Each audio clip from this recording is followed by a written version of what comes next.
Vladimir Putin has already served 2 spells as Russia's president. In between, he was prime minister. If the referendum goes his way, Putin will be allowed another 2 terms as president, keeping him in the Kremlin until 2036. The proposal would mean lifting restrictions for any person, any citizen, including the acting president, and allow them to take part in the next election. Of course, in an open and competitive election. And this will only be possible if Russian citizens support this proposal and this amendment and say yes in an all-Russia vote. The constitutional changes include restrictions on who can hold high office.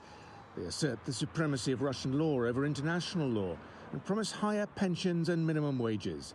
For his opponents, it all amounts to a constitutional coup. For Putin, it's simply about stability.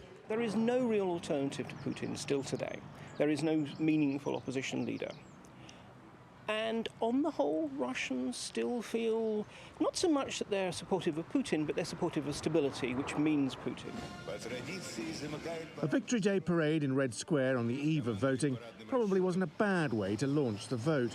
It, like the referendum, had been postponed due to the pandemic.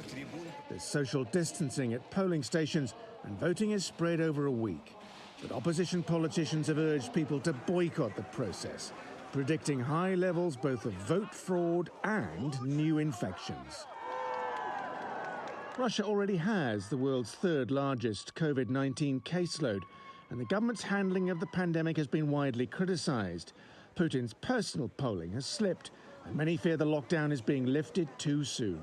He still has more than 50% approval ratings, which are the sort of levels that, frankly, most Western politicians would happily kill for. More striking is the extent to which his trust ratings have gone down. There are some Russians who don't trust him but still approve of him.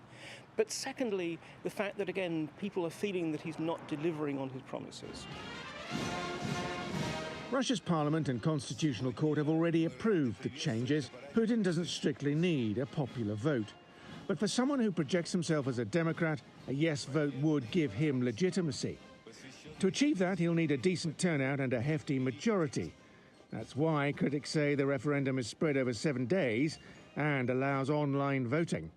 Most predict Putin will get the result he wants. Macgregor Wood, TRT World.